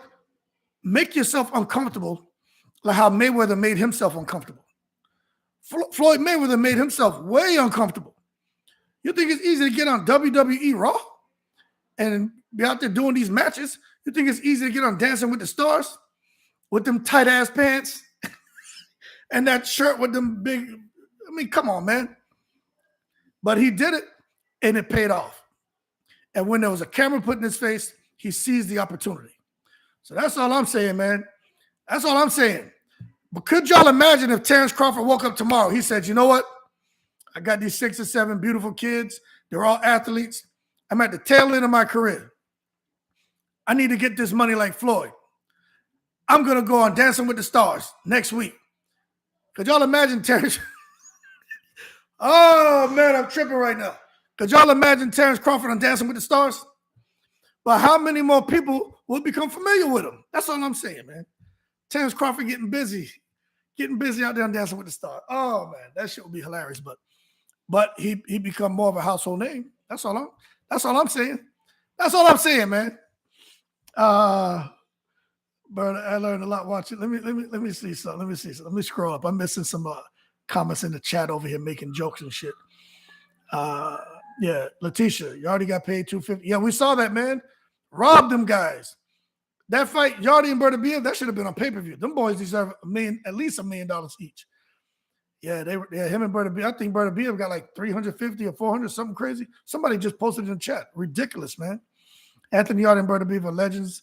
That's insulting. Yeah, they did him wrong because he lost twice. Yeah, but I mean, but he represented himself well in that fight. You can tell Yardy, man, guy who started boxing at 19, to see where he's come in such a short period of time. He did well for himself. I learned a lot watching that fight Saturday. Yeah, it was a good fight. Hey, man, I got flack. I got flack about the Bertabia fight. Bertabia did not get millions either. No, he didn't. I got flack for the Bertabia fight. All I said was, now I thought Bertabia won. I thought he had five rounds to like 2, right? But all I said was, you lose your right to complain when you let the fight go to the judges. And all I said, when you're fighting in somebody else's backyard, you got to expect a little home cooking. You got to expect for the judges to kind of favor the fighter. And if the rounds are somewhat close, then, even if they're not like, splitting hairs, but you represented yourself well. I mean, if they scored a round for the hometown fighter, what are we getting mad about? Oh, Lord have mercy, man. People went off on me in the comments. And I'm like, look, I agree. Bertabia won the fight. But I have a black and white mentality, man. You know what I'm saying? You either find a way to win or you find a way to lose. You lose your right to complain, in my opinion. If I'm going to fight in someone's backyard, I could care less about them scorecards. I'm going out there to destroy you, or you're going to destroy me. I'm not going to deal with that. I'm going to Bivol Canelo you. I'm going to Haney Cambosos you. You know what I'm saying? If it does go to the scorecards, that's what's going to happen. It's going to be impossible for you to rob me. But then again, you always had a stuff like when Lara fought Paul Williams, right? They robbed Lara, but it is what it is. Bertabia said, nah, not here. And he did what he had to do. But the direction that was going, yeah, they probably would have gave him the business. And that's what it looks like. MD Mills, Sean Porter said it perfectly on his podcast. The only way they get the fight made is if Crawford bends the knee out of Spence, comes out of demand. Yeah. Yeah, man. They just got to be realistic in their demands. And it's frustrating. Oh, man. Like this undisputed distinction doesn't matter anymore. I would think for these guys at this point, neither one of them really want to keep spinning their wheels. I mean, that fight is so far down the road now and getting out of reach.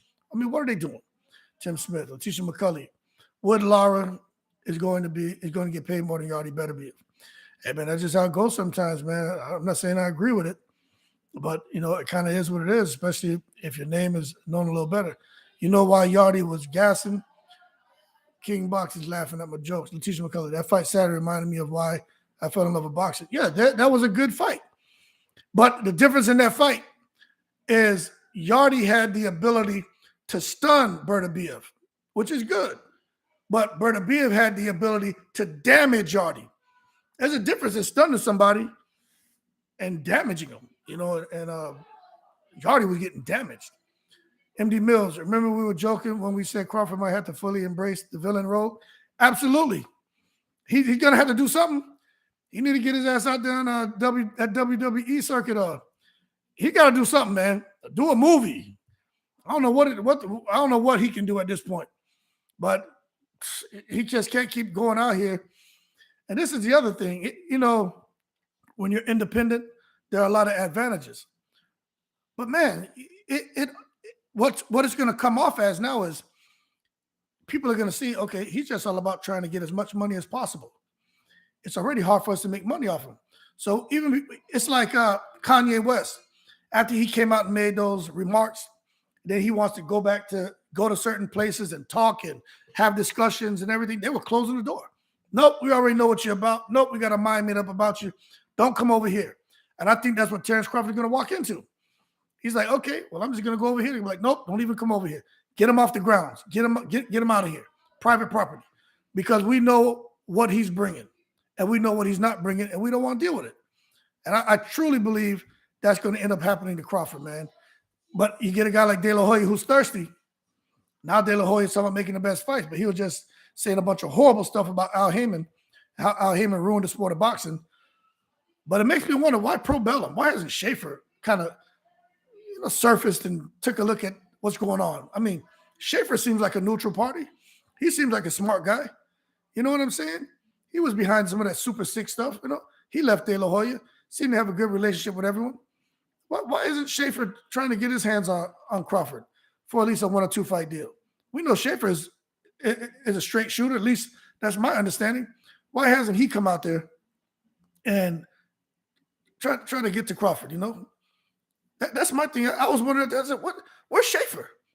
We know Eddie Hearn's talking about him. Bob Arum's talking about him. De La Hoya is now trying to, the whole PBC and thing. But how come Schaefer not saying nothing? What's the deal? That's all I'm saying, man. Let's see, man. Bivol beats Bertabiev. Decision or late stoppage. I think Bivol beats Bertabiev, man. I agree with that. I just think he just has too much, man. Too smart in the ring. Same problem Wilder had. Yeah, Wilder's having big problems now because y'all been following Deontay Wilder and all these crazy posts he's putting on Twitter. Wilder's not happy. Something's going on in Wilder's world. When it comes to Al Heyman, when it comes to PBC, when it comes to pay-per-view, when it comes to his next fight, something's going on with Wilder. I think Wilder got spoiled with them Fury fights and that big money, and now he's not getting that kind of money anymore. I think Wilder's a little frustrated, but he's talking in code, so I can't understand what the hell he's trying to say, but something's going on in the Wilder world. I just don't know what it is. Chicken talk. Bud don't want this fight. First, Earl was ducking, then he sued Bob. Saying Bob never tried to make the fight. Now it's PBC fault.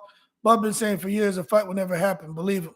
Yeah, I know. We talked about that early in the live too.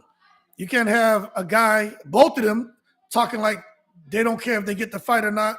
They don't need it for their legacy. You can't speak so negatively about it. And then when things like this start happening, expect people to want to get behind you and put up guarantees or definitely go back into negotiations, especially with what happened at the end. Bud doing what he thought was best for him, but that's crazy. But I agree when people bring up the point about Bud Crawford blaming Al Heyman. You would have figured as soon as he got away from Al Heyman, go out there and get at Spence. And I'm gonna tell y'all something right now, man. Wayne's World, what's going on, man? I'm gonna tell y'all something right now. People can say what they want about Devin Haney. I don't know why people hate on Devin Haney. They want to, talk about whether they think he's handsome or not. Look, Devin Haney can fight. I don't think he beats Tank, but Devin Haney can fight. But they can learn a lesson from that boy. That young man went his butt over to Australia. They didn't give him no real money. That first fight, they didn't give him no real money. They jerked him, man. That second fight, Kambosos still got more money than what he should have. But, Devin said, whatever. I beat him twice. I don't have to worry about a third fight. Now, Devin Haney is the man. He's about to go fight Lomachenko. Bob Arum has Devin Haney in a crazy situation where he's trying to get Devin Haney to lose. I think Devin Haney beats Lomachenko. But then these guys can look at Devin Haney and follow that man blueprint. He betted on himself. You telling me Terrence Crawford won't bet on himself? Even Earl Spence, Bet on yourselves. No one's gonna have anything to say. I don't think, right? I don't want to generalize. I can't see anyone being mad if Crawford and Spence fight and Crawford were to lose, or if Spence were to lose. I just can't see anybody being pissed off about that. But if Spence fights Thurman now and he loses, oh Lord have mercy. You know this. These guys are fanatics. Like my boy Mills said, it's like Crips and Bloods. You know what I'm saying? Them guys are gonna start. What's that called, man? Them guys used to do back in the day, man. When you go from one set to the other, they're gonna. I forgot what that's called, man. But whoever's going Crip with Earl Spence, they're gonna go Blood and jump on over there with Crawford, man. They're gonna stop, banging on Earl Spence. Like that's the direction this is gonna go. And if Crawford comes down and fights Rocha and loses to Rocha, oh my God. All them guys over there banging with Crawford blood, they're going to become Crip. They're going to start wearing blue. You know what I'm saying? And that's the direction this is going to go. So I really think these guys need to fight each other, or, it is what it is. But they can't come out here now and lose, because that's what they're becoming. They're becoming, stepping stones. Essentially, they're almost like becoming stepping stones. And that this is the perfect opportunity for a guy like Rocha, or my boy Blair Cobb, right?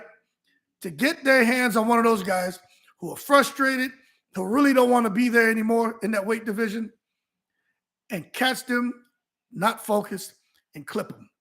That's all I'm saying, man. Letitia said the longer that fight would have gone, though, the more damage Bertavia would have done. Yeah. His Yardy's corner was smart to stop that fight. He was about to get hurt. He was about to get hurt bad. Wayne's World. That's what I'm saying. Fans are so concerned about another man's bag, they're justifying the fight not happening. Yeah, it's crazy. Chicken talk. Golden Boy laying people off, and Crawford over there panhandling. Absolutely, man. Golden Boy can't even put a slice of cheese on the burger. You know what I mean? So what the hell are we doing over there messing with Golden Boy? Tisha McCulley. Look at Paramount stock.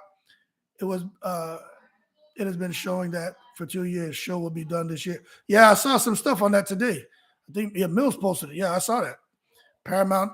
Yeah, they're making some. They're doing some cutbacks over there right now, and we could see a big hit to the funding that is allocated towards the boxing programming on Showtime. Modern King Boxing. Walter literally interrupted a boxing show to act like what was on his mind and was really important. And they had the nerve to say, don't call him. He's being interviewed. So something's going on. Yeah, I'm telling you. I think that Fury fight messed Walter up. Walter took some serious damage in those fights. And I think he can't break lock with what he went through, because obviously there's something, I ain't getting into that. I swear I ain't going to get into that. But he feels strongly that there was some foul play, and there's nothing he can do about it. And that is eating his mind up, man. Eating his mind up. Every time, for the most part, most of the time, if a microphone's put in front of his face, Walter starts talking about it. It's eating this man alive. And it's frustrating for me to sit back and watch that. But at the same time, it kind of is what it is, man. And, boxing is a serious sport. There's a lot of guys doing foul stuff. All I'm saying is where there's smoke, there's fire. And for anyone who doesn't believe that there was foul play with those Wilder fights, all I'll say is this. I did a video about Tyson Fury, Kinahan, and the true story about all that. All I'm saying is watch it. I'm not trying to convince anyone. I'm just saying watch that video, because it makes you wonder. Let me see. Modern King Wilder. Yeah. Okay. Yeah, right here. Modern King Boxing, man. Wilder says he wants to be hands-on with networks now. Crawford trend. Yeah, of course he wants to be, man, because he didn't make the kind of money that they were convincing him he could make with Hellenius. So, yeah, he wants to be hands-on. But I think he's going to realize, right? I think he's going to realize that no one's robbing him. The damn numbers just aren't there.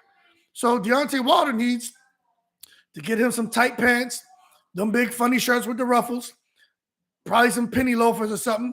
And he need to get on Dancing with the Stars too. Because just being the biggest puncher of this era obviously isn't enough to get this man to sell 500,000 pay-per-view subscribes, man. That's frustrating. Or that's why he needs to be fighting big names. They need the right dancing partner. And I ain't talking about Dean Dance with Stars. He needs AJ. You know what I'm saying? But for Wilder, outside of AJ, we already know Fury, man, he's gonna hit a wall going back into with Fury, right? But outside of that, AJ, who can Wilder fight and make huge money? Not everybody wants to see Wilder. You know what I'm saying? I like Wilder. Wilder is set up for life, but he still wants something. What's up, Watcher? Thanks for joining the chat. There's something Wilder wants. He wants to come out here and keep making that big money. But I think he's realizing, damn, I can't just come out here and make 20, 30 million a fight. I thought that I had established that kind of profile. Nah, man. Hey, a lot of us in the diehard boxing community will watch you, but you need the right dancing partner to get that kind of money. And Tyson Fury brought that. So it is what it is. Barter King Boxing. Truth hurts. I'm not attacking Wilder, but he talks in the subliminal. Yeah, he's always talking in code, man. He just needs to either not say anything, but that's probably, for him, that's probably therapeutic to get on Twitter and vent a little bit without giving us all the specifics. It's probably therapeutic for him to, say whatever he says. He said something today about he was, and I'm trying not to laugh, boy, but I laugh at some of that.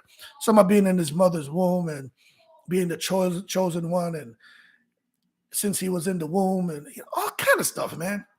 But, I just read it and that it is. I don't even try to make sense of it no more. I just think for him it's therapeutic to vent on Twitter. Letitia, T-Land must be getting ready to be rolled out as a boxing site.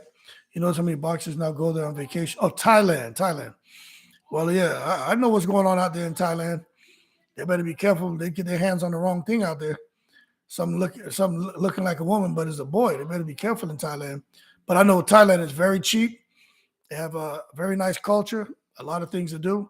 But these guys going out there to Thailand, I mean, I really don't know much about it.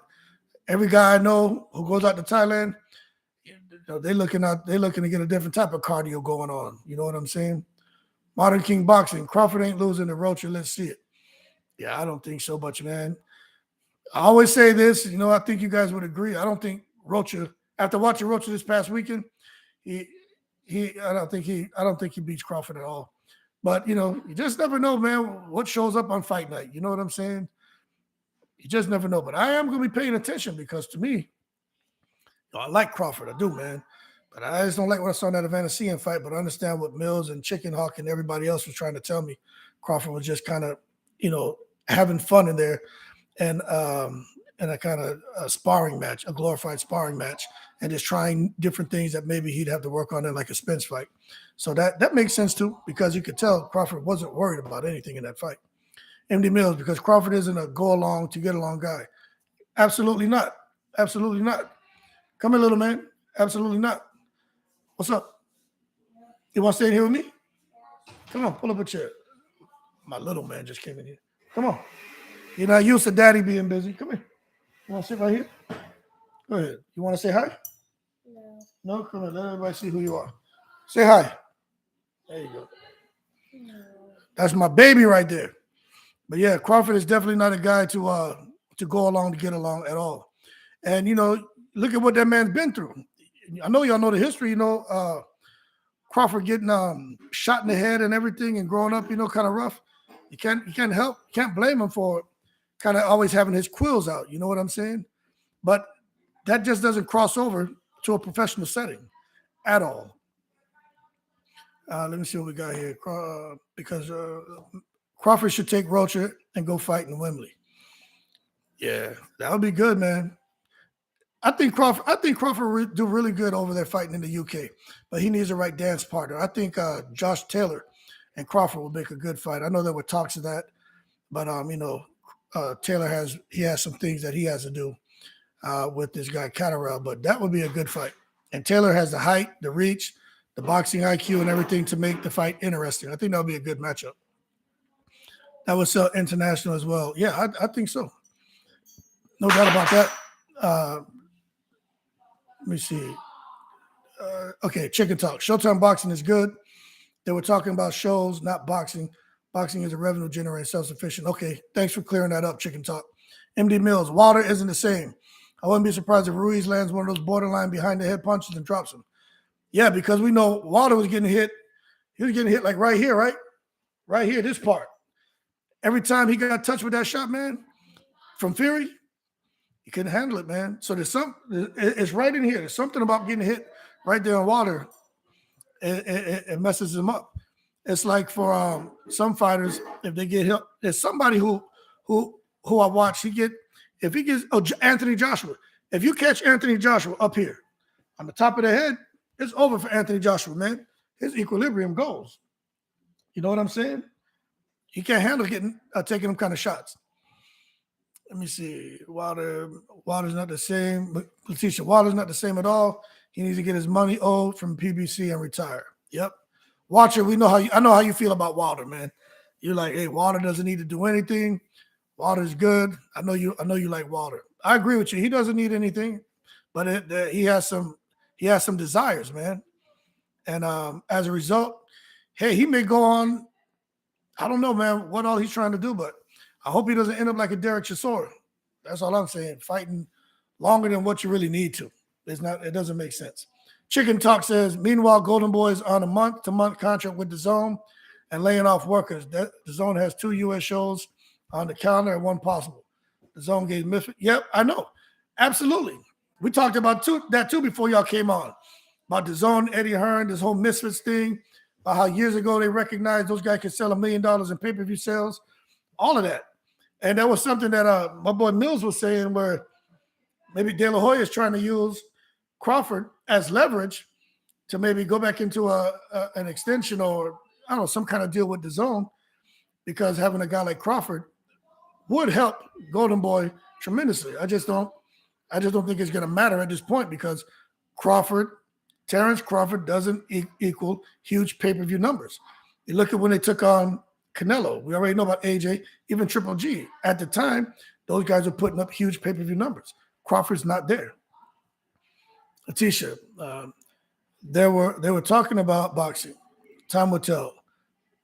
Time this year will tell. Paramount cannot keep taking those losses. Yeah, I don't know, man.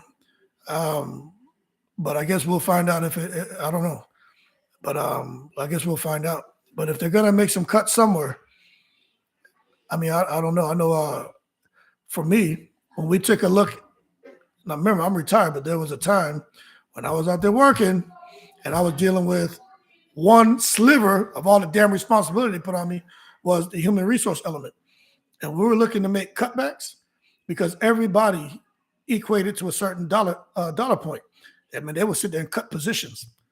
So when it comes to these guys, you know, it depends on the dollar point and all that.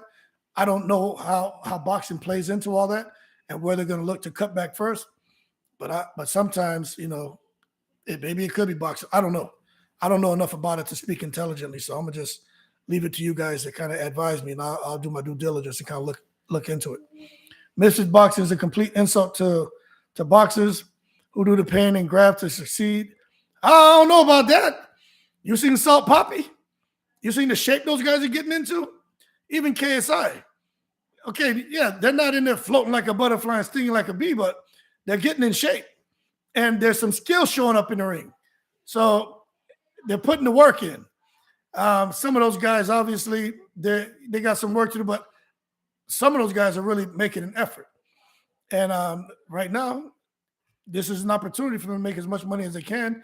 If it fizzles off in a year or two, no problem. But there's a money-making opportunity here.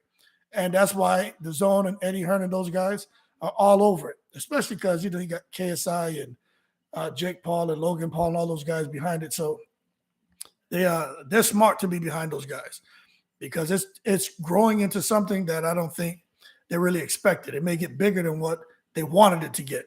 And now they got to deal with, you know, something that is very serious and going to be taken serious and going to attract a lot of different people to that sport or to that platform. Misfits Boxing, Chicken Talk, Wilder ain't old money. Where do y'all get this stuff from? Wilder's good. Yeah, I know what I didn't know about Wilder being old money, but I know Wilder said something about Wilder. Wilder was saying something about people not getting paid on time and having to wait so long. But then again, he talks in code, so I don't know if he was talking about himself. But he was saying something about that. I remember Adrian Broner said something about that too. Waynesboro, bro. What's wrong? Tired? Come here. Come here. You want to sit here and look at the chat? Water ain't owed no money. Yeah, I don't know what Water was talking about. He said some people not getting paid, and we know Adrian Broner said that too. MD Mills, I think Rocha has a higher upside than most. I think so as well, man. Look at how he was fighting against Rashidi Ellis. Sit right here. Go get your brothers. Take this in there. Okay? I'll be right there. You look at when he fought Rashidi Ellis. I didn't really give Rocha a chance to do much of anything after that. But he came back and got those 5 wins, and he's looked, to me, he like Juan Manuel Marquez. But this fight this past weekend, he still showed some of that. But when he fought Blair Cobb, that's the fight that had me saying, this man's the next one, a left-handed Juan Manuel Marquez. But this past weekend, he didn't look as spectacular as he did against Blair Cobb. But then again, it's the opponent that he had in front of him that I think affected his performance as well. But I still think Rocha, he go back to the lab, he works. I think Rocha can definitely make some noise. I just think they're putting him in a fight with Terrence Crawford, which he earned a position, right? They haven't made him the mandatory yet, but I think that's coming. I just think they kind of put him in there with a guy like Crawford, and it may be a little bit too soon, but may not get an opportunity like this again, so you got to take it. It's like when Sergio Moore finished the Contender, Fool had an opportunity to fight Jermaine Taylor. I think it was $1 million and for a title, turned it down thinking he was a star. Never got the opportunity to fight that guy again. He did end up winning a title down the road, but he missed a huge opportunity. So if I was them, I would let Rocha take the opportunity.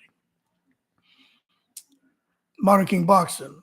All I know, Wilder is leaving his options over and don't want the management doing all his taking anymore. He's leaving his options open. I think that's what you meant to say. Yeah, Wilder's trying. Yeah, you can tell these guys are trying to take control of their career. I wouldn't be surprised if Wilder left Al Heyman. I wouldn't be surprised if he'd try to do it on his own. I mean, hell, if Edgar Berlanga will leave the nest and he doesn't even have all his damn feathers and stuff, man, that have sprouted on him yet. He can't sit there and glide. He's going to crash land when he hits the ground, but he should survive, but it's still going to be a rough landing for him. He's trying to sit there, man, and take control of his own career. But there's a niche for a guy like Edgar Berlanga. He's Puerto Rican. Puerto Rico doesn't really have a star right now. He can sit there, man, and go out there and get huge turnouts and probably get some huge support in the pay-per-view arena. But at the end of the day, I think a lot of these boxers, if they have the platform, they should go out there and try. But, I mean, I just don't know, man. Let me see what we got here. Let me see. Yeah, boy. Am I skipping all this? Okay, let me get to these comments now. All I know is Wilder, haven't been listening to Wilder saying. Yeah, I've been listening to stuff Wilder saying. He's kind of out the chicken talk. You got to stop listening to these clown channels. Like Hood Champion says, these people don't know what they're talking about. And if they say, appreciate the respect, Modern King Boxing and Chicken Talk. It's frustrating, man. That's why I rather do our little chats and have you guys come on, because we talk boxing. You know, we actually talking boxing. We jump all over the place on this channel. You guys have great. All of y'all could have your own boxing channels. You know what I'm saying? It's great dialogue. MD Mills, Rocha has all the skills. He changes levels, works the body, and head throws combinations, and turns his punches over. Absolutely. And he doesn't just depend on that left hand. I saw him standing and just shoot the left hand out straight like a jab. There was no real purpose on that shot except to tie up his opponent's brain. And he immediately, just to blind him, immediately came back with that right hand, that right hook. So I noticed that about Rocha. He's smart in there, and you can tell he's paying attention and he's trying things. But yeah, I don't think all of his talent was on full display. But you know, a lot of times when these guys step up in competition, sometimes you see these guys rise to the occasion. And I think we'll see him really put on a good performance while the fight lasts against Terrence Crawford. MD Mills, yep, Letitia. Who you talking about? I know how to rate stocks. She didn't like that comment. Chicken Talk. Not only have I listened to what Wilder is saying, I met and talked to Wilder for hours at his statue, unveiled and interviewed him before the Helenius fight. Stop listening to these clowns. Teach him, yes, Rocha can, however, he has not been tested yet. Chicken talk. I was the one who broke the story. He was coming out of retirement at his statue unveil ceremony. I've hung out with the dude. So Wilder seems like a real down to earth guy, man. He seems real cool.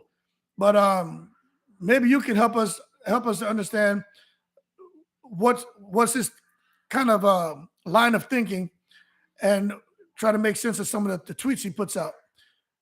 Because he seems like a real genuine, decent guy, but it just seems like he has a lot of stuff on his mind right now. Modern King Boxing, Chicken Talk. Did you see the 70s guy with the BFF? He literally stated he wasn't happy with funds. MD Mills at Chicken Talk. It seems kind, maybe you'd be a little biased then. No disrespect, but you're talking about you hung out with the guy, et cetera, et cetera. Can you be objective about it? Yeah, absolutely. Yeah, that's what I said. Let's let me come down here. Yeah, let us know what's going on, Chicken Talk.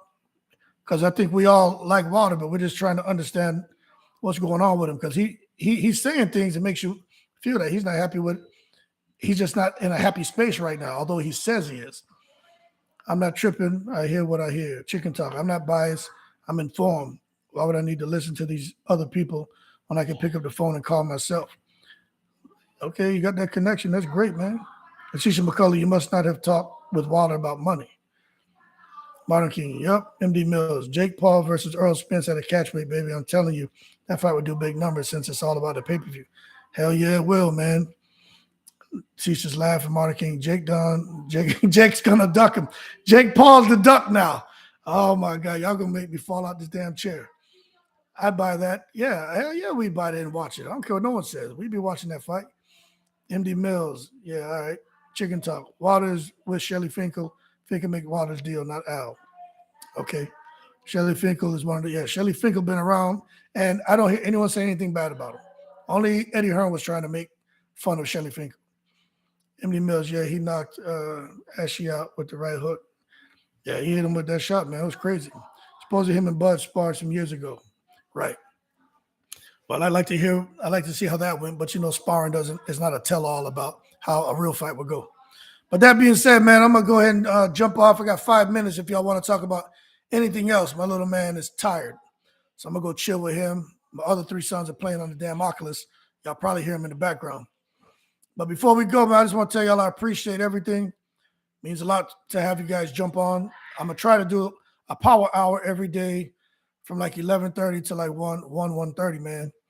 But some days, like my little one, he was at home today, wasn't feeling good. But that's the goal, man, to try to do it every day and just talk about boxing. Anything else you want to chat about before I jump off of here? I got like 5 minutes, man. Is Loma and Devin really off? I didn't hear that. You out here on the West Coast? Nah, man, I'm out here in Texas, man. I didn't boxers recognize Crawford as pound for pound, no doubt. Yeah, I didn't hear that Loma and Devin was off. I know it looked like it could have been off, but then Bob Arum and Bill Haney met, and the fight was supposed to happen in April, which gives Devin, some time after Ramadan to try to get himself in shape. I still think April is too close coming off of Ramadan, but I mean, I haven't heard that. Last I heard, they had firmed up a date and everybody was happy. So if you guys know something, chime in, because I am not aware of there being any rumors of that fight being off. Okay, good. I've seen it somewhere. Okay. Yeah. No doubt, man. They probably could have been taught, I don't know, man, but, I know that it looked like it was going to fall apart because they were adamant about, being able to celebrate Ramadan and pushing the fight back and stuff like that, or doing it sooner. They just want to have time to train. And we know Devin kills himself to get down to that damn 147. These next couple of fights about to be announced next week or two. I'll be interviewing Espinoza and Cool Boy. So if y'all want it straight from the people, tap in. Yeah, I am. I'm going to make time to do that, man. I get so damn busy, man. All my boys play instruments and they play sports, man, even the baby. But I'm going to make time to start checking out these, because I really want to hear from these guys' mouth themselves, man. I really want to hear that. And you know what I'm the most excited about, Chicken Talk, is this Thurman, when you do the interview with Keith Thurman, out of everybody in boxing, I want to hear from Keith Thurman, man. I gotta hear what he has to say. That's who I want to hear from. Waynesboro, bro, you think they're gonna give our boy Devin credit for beating him, or they're gonna say he passed his prime? They're gonna sit there and give him the business, man. Because this Lomachenko, he's still good, but I don't care what anyone feels about Devin Haney. Devin Haney is he's elite. I'm gonna say that Devin Haney is elite. For people to not want to give Devin Haney credit, that's crazy to me, man. That's crazy to me to not give Devin Haney credit. Devin Haney is a special fighter. Yeah, you better not duck me, son. That's right. Never interviewed Thurman. I can't wait. Hell yeah. I don't know if you're doing it on a video in person. That man like he had peanut butter in his mouth, so be careful. You know what I mean? He start talking that duck me, son, in front of you. You may be in trouble. You know what I mean? But that's absolutely hilarious, man. I'm glad you have that interview coming up. But when it comes to Devin Haney, Lomachenko, look, man, they can't sit here and keep doing Devin like that. Last thing, why don't they give black fighters a franchise belt? I don't know. I never really paid attention to that, man. I never really paid attention to that. But I don't know. I've heard Devin Haney saying he doesn't want the belt because he feels like the belt's a joke and allows you to kind of pick who you want to fight. And I don't think they really put a lot of value into it. Him in particular, but I don't know.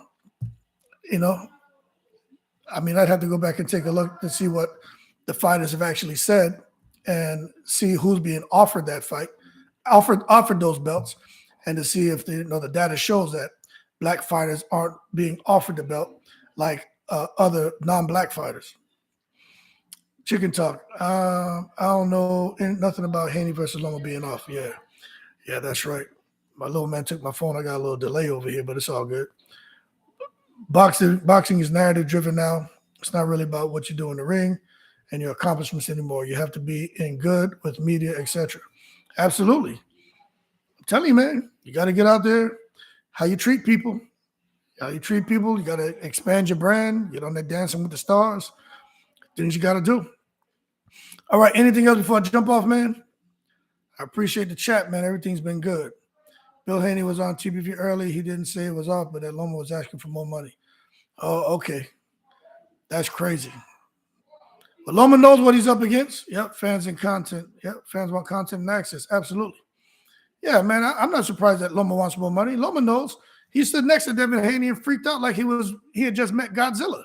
Because Devin Haney is, I know the angle on the photo with him and Crawford made him look like he was, 6'11". But when it comes to Devin Haney and Loma, Devin is much bigger than Loma, man.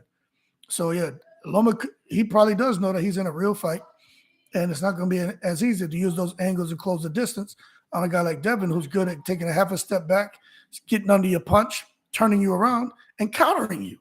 It's just hard to sit there and with Loma and try to outwork the younger fighter.